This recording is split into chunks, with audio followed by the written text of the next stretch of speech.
Election commission जैसे आंखों पे पट्टी बांध कर खड़ा हूँ। कोई बात नहीं, वोट पड़ने दीजिए। ये बहुजन समाज तुम्हारी औकात दिखा देगा इस पर। ये इतने घमंडी है, ये इतने घमंडी है, ये बोलते हैं हम लेके आए रामलला को अयोध्या। अबे तुम होते कौन हो? आपने क्या इनको सत्ता में इसलिए बिठाया था कि पेट्रोल का दाम 100 रुपए भाग जाए? ये गद्दार खाली बहुजन समाज नहीं, ये अपने खुद कौम के गद्दार हैं साथियों। नमस्कार दोस्तों, मैं हूं गायत्री और आप मेरे साथ देख रहे हैं श्रेष्ठ यूपी। दोस्तों, लोकसभा चुनाव जैसे जैसे आगे बढ़ रहा है, सियासी बयानवीरों के बीच तल्खियां बढ़ती जा रही है और पल पल बदलती सियासी हवाएं अपनों को उनके अपनों से ही दूर ले जा रही हैं। इसका सबसे बड़े उदाहरण बने हैं बीएसपी के युवा नेता आकाश आनंद, जिनकी बुआ यानी कि मायावती ने उन्हें सार्वजनिक तौर पर वर्तमान में सियासत के लिए इमेच्योर करार कर दिया है और बीएसपी के बड़े पद से आकाश आनंद की छुट्टी कर सबको हैरान कर दिया है।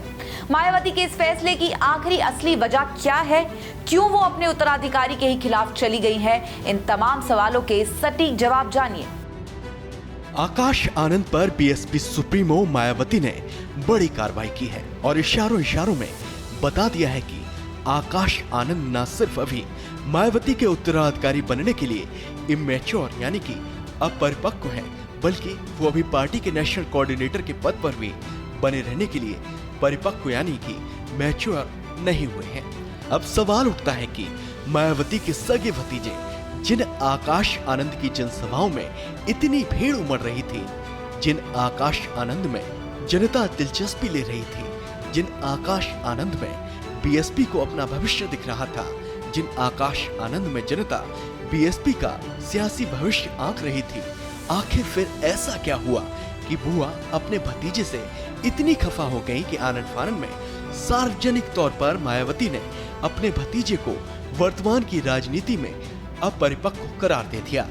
आपको मायावती के इस फैसले का जोड़ गणित समझाएं, उससे पहले मायावती का वो ट्वीट दिखा देते हैं जिसमें उनका फैसला दिखता है। जरा इसे गौर से देखिए।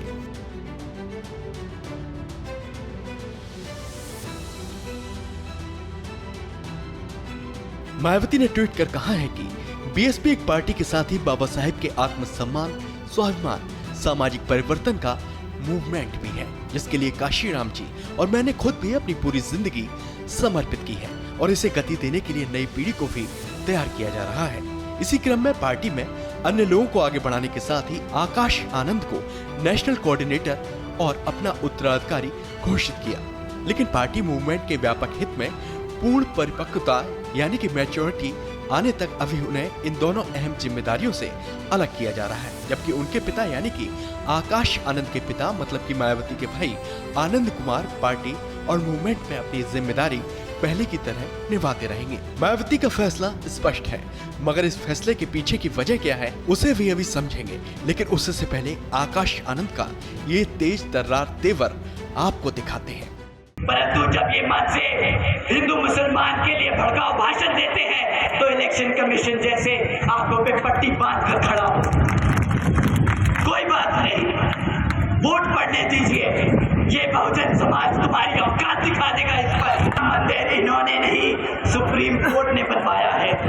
सुप्रीम कोर्ट ने ऑर्डर दिया राम मंदिर का, बीजेपी ने नहीं। उसके पैसे भी भारत की जनता ने दिए, बीजेपी ने नहीं। इनसे सवाल करिए कि तुम किस बात का राम मंदिर का क्रेडिट मांगते हो।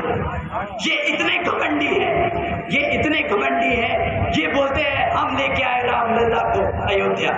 अबे तुम होते कौन हो राम को भारत में धरती पे लाने वाले? आपने क्या इनको सत्ता में इसलिए बिठाया था कि पेट्रोल का दाम 100 रुपए भाग जाए? ये गद्दार खाली बहुजन समाज नहीं, ये अपने खुद कौम के गद्दार हैं साथियों। लोकसभा चुनाव प्रचार के दौरान आकाश आनंद के ये तेवर तो महज ट्रेलर भर है। लोकसभा चुनाव के प्रचार अभियान के दौरान आकाश आनंद ने ऐसे तमाम भाषण दिए हैं और सीतापुर में तो आकाश आनंद जनता के बीच जोश में होश खोते हुए भी दिखाई दिए और उनके भाषण के बाद उन पर FIR भी दर्ज हो गई थी। आकाश आनंद को जब लॉन्च किया गया, खासकर यूपी में, तो उन्हें काफी अटेंशन मिल रही थी। लोग उन्हें सुनने के लिए उनकी सभाओं में आ रहे थे। सभी को लग रहा था कि बसपा अपने असली मूवमेंट को वापस हासिल कर रही है। लेकिन आकाश आनंद के कुछ बयानों से बीएसपी को काफी डैमेज हुआ। दरअसल आकाश आनंद युवा है और जनता उनको पसंद कर रही है। बीएसपी का जनाधार उनके साथ तेजी से कनेक्ट हो रहा है। ऐसे में आकाश आनंद युवा जोश में एक दो बार सीधे तौर पर सरकार को घेरते हुए नजर आए और विवादित शब्दों का भी इस्तेमाल करते हुए आकाश आनंद नजर आए थे, जिसके चलते माना जा रहा है कि मायावती आकाश आनंद की इस भाषण शैली से नाराज हो गईं, जिसके चलते उन्होंने वक्त रहते आकाश आनंद के पर कतरने का काम किया और उन पर कार्रवाई करके मायावती ने स्पष्ट संकेत दे दिए हैं चाहे कोई भी हो वो पार्टी से ऊपर नहीं हो सकता। और मायावती का कहना है कि ये पार्टी बाबा साहेब और काशी राम से जुड़ा मूवमेंट है। ऐसे में इस मूवमेंट की विचारधारा पार्टी के किसी भी नेता की कार्यशैली या उसके विचारों से ट्रैक से भटके ये मायावती को हरगिज कबूल नहीं है। इसलिए माना जा रहा है कि मायावती ने आकाश आनंद पर कार्रवाई कर उन्हें संभलने का फिलहाल मौका दे दिया है ताकि वो खुद को मैच्योर बनाएं और पार्टी को आगे ले जाएं। तो दोस्तों इस खबर में फिलहाल इतना ही। उत्तर प्रदेश और देश दुनिया से जुड़ी तमाम बड़ी खबरों के लिए आप देखना ना भूलें श्रेष्ठ यूपी। उत्तर प्रदेश की हर खबर से अपडेट रहने के लिए श्रेष्ठ यूपी को करें सब्सक्राइब, बेल आइकन दबाएं और देखते रहें श्रेष्ठ यूपी।